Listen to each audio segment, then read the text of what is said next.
Acompanhe o nosso programa e você vai poder confirmar. Num primeiro momento, Luciano Dias Pires. Num segundo momento, gente da nova era que respeita e muito quem há tanto tempo fala de história.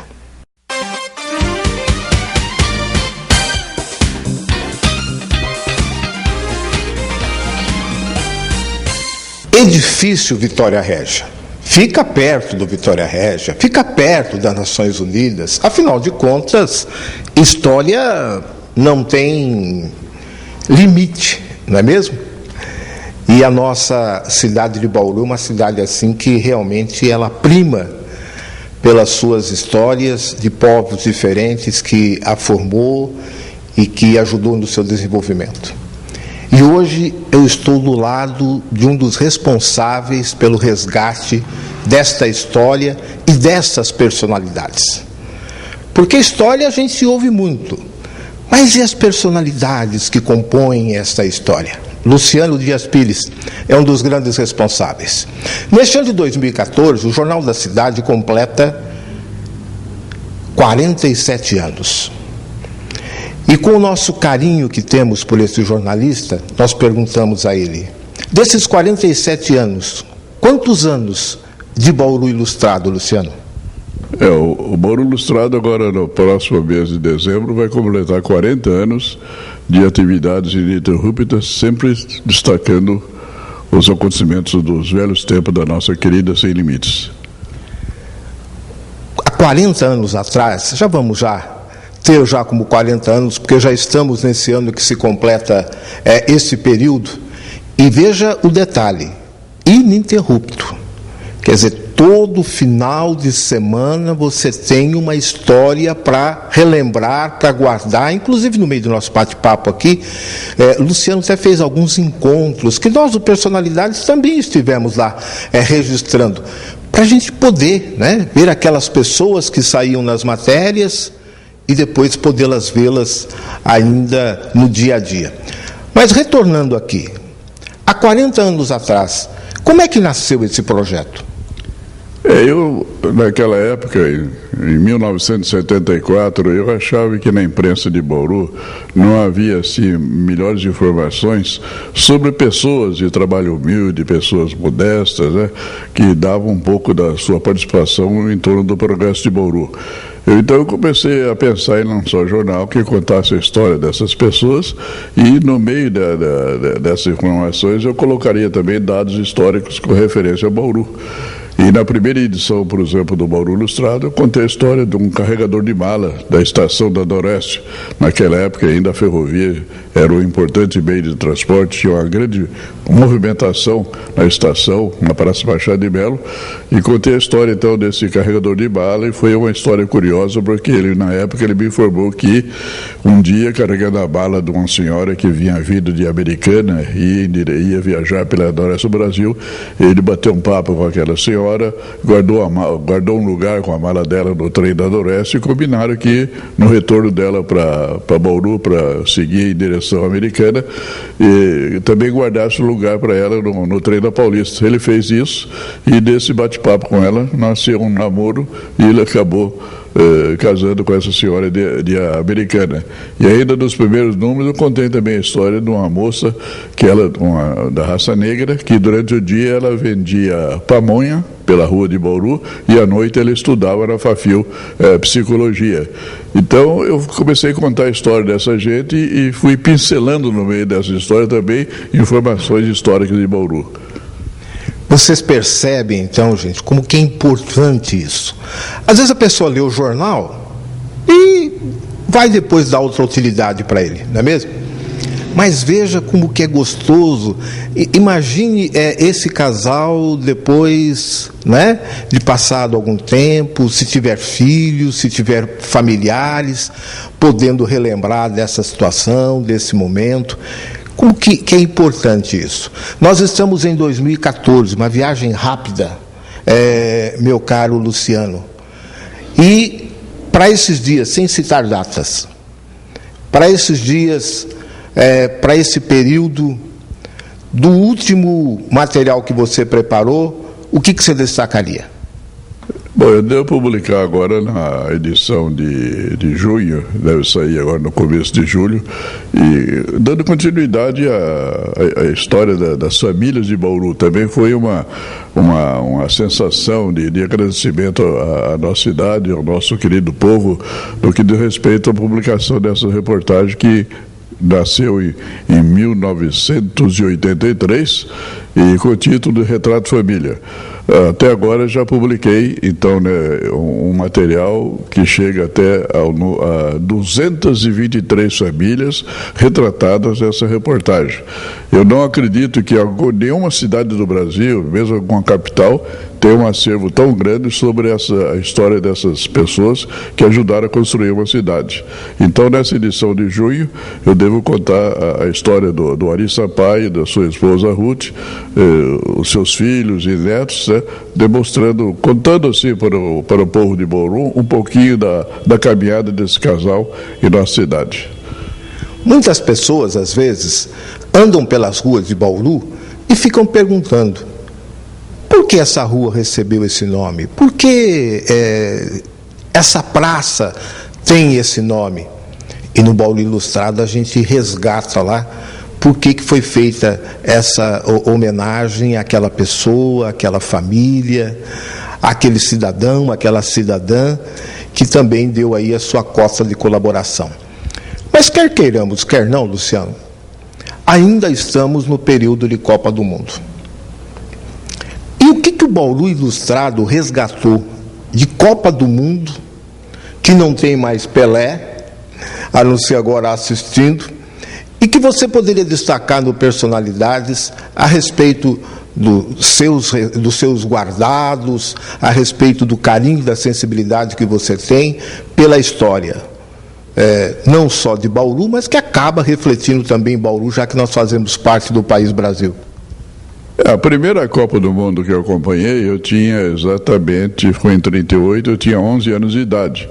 Ela foi disputada na França, o Brasil formou uma grande seleção, aliás, duas grandes seleções, conquistou o mundo naquela competição. Não foi campeão, porque houve um problema de contusão, de um erro, um pênalti cometido pelo nosso grande zagueiro central, Domingos Aguia, e o Brasil acabou ficando naquela Copa do Mundo em terceiro lugar. Eu acompanhei pelo rádio. Meu pai tinha uma gráfica ali na rua 1º de Agosto, na quadra 6, e representava também a venda de rádio Piloto e rádio Cacique, porque naquele 1934 que nasceu a primeira emissora de rádio de Bauru, a PRG8, o Bauru Rádio Clube, do João Simonetti. E aquela euforia do povo de comprar um rádio, ele então passou a representar essa marca de rádio e colocou um serviço de som na frente da gráfica naquele dia para retransmitir o jogo, porque nem todos tinham condições de comprar um aparelho de rádio. E eu acompanhei muito aquele campeonato, sofri bastante, chorei quando o Brasil perdeu da Itália e aí foi disputar o terceiro lugar. Meu pai também ficou desesperado com aquela derrota do Brasil e marcou profundamente na minha vida aquela queda perante a Itália por 2-1, mas depois ganhou da Suécia 4-2 ficou em terceiro lugar. E essa disputa eu marquei, gravei na minha memória, e esperando que um dia o Brasil conseguisse se recuperar daquela queda, e foi em 70, justamente contra a Itália, ganhou de 4 da seleção italiana, e eu fiquei todo satisfeito e falei assim para meus amigos: estou finalmente vingado da correlação à Copa do Mundo de 38.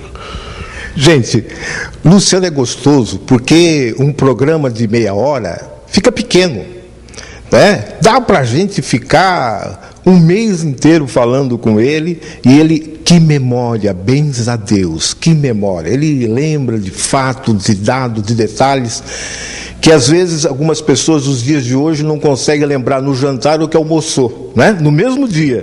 E ele lembra com essa lucidez, com essa claridade, com essa formação própria de poder relatar os fatos.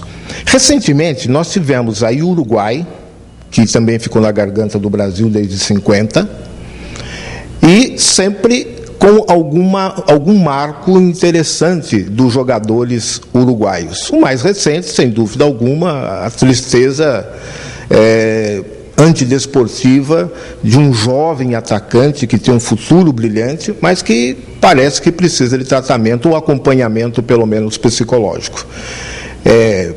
Venceu barreiras aí físicas, fisiológicas, tudo mais, mas de repente de uma mordida, e já que você falou da Itália, num atleta italiano, nós tivemos aí então a sua praticamente expulsão, não só da Copa do Mundo, como também de outros jogos, e ele tendo que ir embora do Brasil com seus familiares, esposa e filhos. Numa contextualização da Copa de 50, que ficou na garganta da gente, com esse fato recente, o que você destaca de material que você guarda de Copa do Mundo, da Copa de 50, Luciano? Exemplo da Copa de 38, a de 50 também jamais desapareceu da minha memória, porque, guardadas as devidas proporções, a festa no Brasil que antecedia aquela competição era idêntica de hoje. Não tinha televisão, mas tinha as emissoras de rádio e jornais, de grande cobertura aquele acontecimento, e a expectativa era de que o Brasil seria realmente o grande campeão, apesar dos erros cometidos pelo técnico Flávio Costa, que deixou de convocar naquela oportunidade o melhor ponta-direita da América do Sul, que era do Corinthians, Cláudio Cristóvão Pinho. Inclusive até as torcidas do São Paulo, do Palmeiras, do Santos se revoltaram contra aquela atitude do técnico, que deixou na reserva, por exemplo, o grande zagueiro daquela época, que já era titular do Botafogo do Rio de Janeiro, a enciclopédia do futebol, Nilton Santos. E escalação errada, o Brasil veio a perder, mas aquele excesso de otimismo, inclusive após as grandes goleadas contra a Suécia, contra a Espanha, a equipe estava concentrada num local parecido com esse de hoje, e os políticos lá visitando, então a chefia da delegação do Brasil cismou de trazer para a cidade toda a delegação brasileira, todos os jogadores ficaram então concentrados no campo do Vasco da Gama, e ali foi na semana da decisão daquela partida contra o Uruguai, foi aquele desfile de artistas de cinemas, as bolsas, políticos, empresários, oferecendo prêmios, geladeira, rádio para os jogadores, e aconteceu aquilo que ninguém esperava. Dentro do campo, o Uruguai se superou totalmente, venceu o Brasil e foi o grande campeão, para desespero da torcida e para desespero meu também. Luciano, pela experiência vivenciada, pelo clima que está hoje, o Brasil está mais tranquilo, o Brasil hoje está mais resguardado do que em 50, para não se ter essa surpresa desagradável, e esse tipo de ocorrido com o Uruguai pode dar mais ênfase, pode dar mais força para a equipe que ficou, para tentar honrar o que infelizmente aconteceu em campo com Luizito Soares? Eu acredito que esse ano tudo vem sendo feito para que não aconteça o fantasma de 50, né? Tudo preparado, orientação aos jogadores, tudo sendo feito corretamente, alimentação, a parte moral da equipe, procurando evitar a influência que vem de fora, da torcida. A festa está sendo muito grande, as comemorações estão acontecendo, o Brasil todo unido em torno da seleção brasileira. Mas nós temos que nos preparar também, jogar muito, porque o Uruguai, que é o fantasma da Copa com relação a 1950, ele não continua sendo aquele fantasma, inclusive esse acontecimento agora do jogador do Uruguai, que foi suspenso, foi eliminado da competição.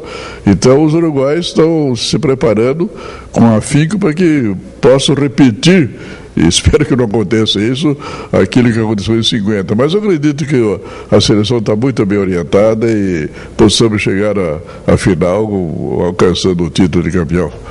Ainda dentro desse tema do esporte, uma pessoa que você tem uma afinidade muito grande é Edson Arantes do Nascimento, o Pelé, que inclusive tem a intimidade de mandar cartões e cartas para o amigo jornalista Luciano Dias Pires, que destaque você daria para alguma coisa que tenha acontecido envolvendo aí Pelé desde os seus tempos de Bauru, Baquinho, em relação a seu pai, que também defendeu as cores alves celestes, dentro desse nosso Personalidades Especial, parabenizando, resgatando o nosso querido Bauru Ilustrado, Luciano?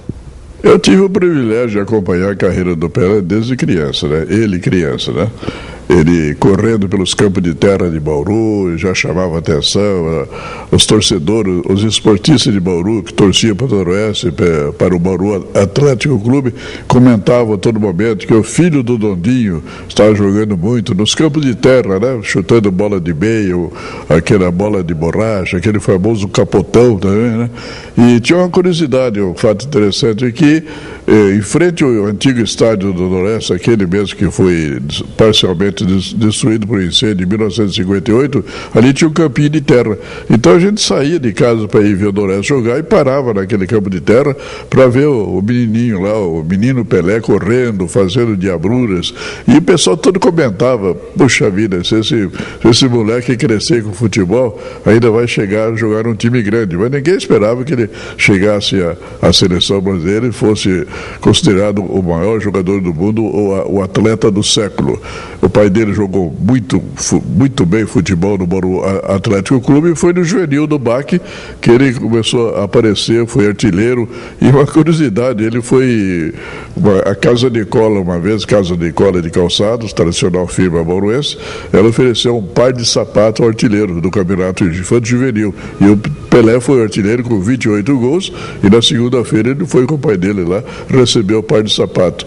Hoje o Pelé compraria as indústrias de fabricação de sapato, e esse foi o primeiro prêmio dele, um par de sapato que ele ganhou assim com as honras de artilheiro daquele campeonato infantil juvenil. Então vocês observam, amigos de Personalidades, que conversar com o Luciano, você lança o tema, você lança o assunto, ele tem histórias verídicas, histórias comprovadas, muitas delas até observadas, não só relatadas a ele, mas ele também pôde presenciar, para que a gente possa deleitar-se, não é mesmo? Com todas essas histórias e com todos esses resgates importantíssimos do nosso dia a dia. Infelizmente, o nosso tempo vai se esgotando, Luciano, e a gente gostaria de deixar você com as considerações finais a respeito do formato que se iniciou o Bauru Ilustrado para até hoje, o que foi mudado, o que foi adaptado e as perspectivas. Nós esperamos Bauru Ilustrado por muitos e muitos anos ainda, se Deus quiser, e com Luciano Dias Pires capitaneando esse trabalho. Muda diretores, muda espaços, há adaptações no Jornal da Cidade, fisicamente ampliando, graças a Deus, cada vez mais. Já hoje, não só no impresso, mas também na internet, mas Bauru Ilustrado continua firme e forte, e com Luciano Lúcio, dessa forma, podendo contar as histórias do Bauru Ilustrado para a gente. O Bauru Ilustrado nasceu assim como sendo uma publicação minha, particular. Era apenas impresso no JC, e eu fazia, era uma tiragem de 5.000 exemplares naquela época, começou em dezembro de 74. Eu tinha 47 anos de idade na oportunidade. E, passado algum tempo, eu comecei a encontrar dificuldade na propaganda, a imprensa também do interior enfrentava vários obstáculos naquela ocasião. Aí eu propus, e o diretor do jornal, que era o proprietário do Jornal Cidade, Alcides Forescato, na hora concordou com o meu pedido e transformou o Bauru Ilustrado no suplemento do JC. E através do JC, com todo o apoio da equipe do Jornal Cidade, eu tenho podido então circular o Bauru Ilustrado sem falhar um mês sequer. E hoje, com 87 anos de idade, nós estamos conduzindo o Bauru Ilustrado, e felizmente com o apoio total da população bauruense, que nos fornece fotografias, informações e depoimentos sobre o passado de Bauru. E se a idade, o tempo nos permitir, a saúde ajudar, pretendemos ainda continuar mais alguns anos com o Bauru Ilustrado, mas já alertamos a direção do JC que eu estou precisando de alguém para começar a seguir aquele meu trabalho, e a hora que eu não tiver mais condições de continuar, essa pessoa, esses jornalistas, assumam a direção do Bauru Ilustrado para dar prosseguimento a esse trabalho da divulgação, da preservação do passado de Bauru. Gostoso de trabalhar no Jornal da Cidade é que você está sempre atualizando, né? Hoje nós estamos, por exemplo, invadindo uma reunião aqui no Café com Política, em que tem as cabeças aqui do jornal. Mas estão preocupados com diagramação, estão preocupados com redação, com textos, com forma de apresentação do jornal, para que cada vez mais chegue até vocês da melhor forma possível. Se no primeiro momento do Personalidades nós ouvimos Luciano Dias Pires resgatando a história, agora a gente ouve de Renato Zaiden, em nome de todos os colegas que estão aqui, cada um na sua área. Renato, a importância de se escrever a história no dia a dia e se ter alguém como Luciano Dias Pires que vai resgatando aí os momentos históricos também do Jornal da Cidade, que neste ano completa 47 anos. Bom, o Luciano é um homem de mais de 80 anos e um jovem que parece que começou no jornalismo ontem, porque ele é sempre entusiasmado com a notícia, sempre entusiasmado com a informação e também com o caráter documental que a informação tem, porque ao longo dos anos essa história que fica é a história que está escrita no papel e hoje também escrita no digital. Interessa a modernidade do jornalismo, eu acho, não pode ser em 1920 ou em 2014 como nós estamos. O grande diferencial do jornalismo não é se ele está no papel ou se ele está no digital, é ele estar credibilizado, é quem assina a informação, se essa informação é séria ou se ela não é séria. Isso não muda nunca, isso é sempre atual. Agora, a evolução do processo gráfico, a evolução da diagramação, dos recursos tecnológicos, de você colocar isso instantaneamente na internet ou ao vivo, online, isso são recursos que eu acho que facilitam a gente na distribuição da informação e chegar mais próximo do leitor, do internauta, no smartphone, onde for, instantaneamente facilitando a vida das pessoas. E o Luciano, nesse ponto, quer dizer, fazendo uma analogia, qual é a modernidade do Luciano? É o prazer, o entusiasmo, a juventude quando se fala em fazer. Ele tem planos, ele quase toda semana eu tenho que esconder dele, porque ele sempre traz um projeto e a gente não aguenta, porque é muita ideia e pouca competência para fazer tanto projeto bom. Mas ele tem muitas ideias que às vezes a gente vê copiadas aí, coisas da década de 40, 50, reatualizadas com releitura em programas de televisão, fora do Brasil, no Brasil. Então ele é um dínamo, que a gente pode falar do Luciano é que ele é o mais jovem dos nossos jovens adultos aqui. Que maravilha. E falando em idade, gente, a gente percebe o seguinte, que o pessoal começa jovem. Por exemplo, esse que acabou de conversar com a gente, Renato Zaiden, ele foi despertado para o jornalismo quando tinha 10 anos de idade, então educação e jornalismo tem muito a ver. Essa menina que está aqui do meu lado, por exemplo, a jornalista responsável pelo JC, ela também começou novinha, começou lá no 96 FM, depois veio para cá, foi para o mundo acadêmico, mas a paixão do jornal, redação era maior e ela acabou optando por aqui. Gisele Hilário, a jornalista responsável. Gisele, dessa vivência toda, do momento que você começou para cá, recém-formada, e até os dias de hoje, o que dizer quando o Jornal da Cidade completa neste ano 47 anos e você vai podendo observar aí os colegas que chegam, que vão, e você permanece? Eu faço parte dessa história do jornal, já tem um tempo, porque eu estou aqui desde o finalzinho de 89, antes mesmo de eu me formar, eu vim aqui para o Jornal da Cidade, comecei a trabalhar aqui, então eu faço um pouco parte desse processo todo. E nesse período todo, eu acho que a informação, o modo de você levar a informação para as pessoas mudou muito, né? O mundo digital está aí, a gente recebe tanta informação hoje que a gente chega no final do dia, muitas vezes, se sentindo desinformado. Mas eu acho que durante esse período período todo e nesse processo todo de impresso para digital, eu acho que uma coisa não mudou e eu acho que não vai mudar nunca. É a questão da busca da informação de qualidade, né? Daquela informação que você vê e você fala, não, isso aqui, posso acreditar nessa informação porque é um veículo consolidado, porque ele é uma informação checada, é uma informação dada com responsabilidade. Então, eu vejo dessa maneira, independente de impresso, independente de todas essas mudanças, a busca por informação de qualidade e de credibilidade é que faz com que a gente esteja aqui e vai continuar por muitos anos. Que certeza, hein, relator? Que gostoso isso, hein, cara? Mas o jornal não é feito só de texto, né? É também feito dessa área da diagramação que a gente falou. E o Alexandre Pérez está aqui do nosso lado, um grande colaborador, sem dúvida alguma, dos projetos diversos aqui. E sempre aprendendo, Alexandre? Sempre aprendendo com esse pessoal aqui. O que a Gisele falou, esse material tudo importante, essa busca de qualidade de material, a gente tenta transformar em visual legal, né, para deixar o jornal mais gostoso, mais alegre, mais divertido, e sempre aprendendo com eles. E só para encerrar esse bate-papo aqui, quem que é esse moço de cabelo comprido e que vez ou outra vem aqui, entendeu? Aí quando entra nesse café com política aqui, quando sai, aí se observa modificações no jornal. Como é que você tem notado essa possibilidade de estar trabalhando com o Jornal da Cidade, nessa área que você é expert, e que o pessoal aí olha o jornal e tem projetos diferentes de segunda-feira, e tem projeto de domingo a domingo? Como é que é? Geralmente essas pessoas que são dessa área não são muito de falar. É o seu caso também ou não? É o meu caso também.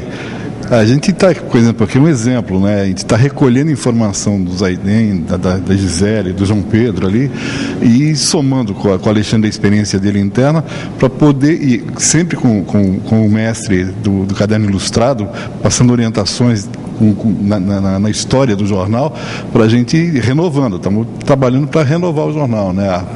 Modernizar, não é nem renovar, é modernizar. Eu acho que é isso, né? Não tem...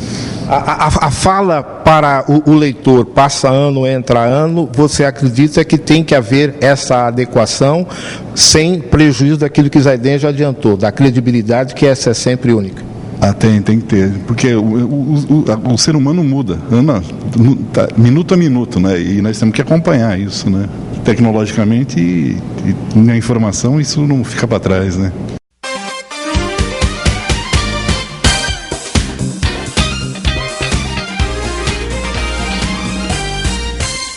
E assim, chegamos ao término do Personalidades desta semana. Lembrando que na semana que vem tem mais. E, de repente, o nosso entrevistado ou a nossa entrevistada pode ser você. Até lá!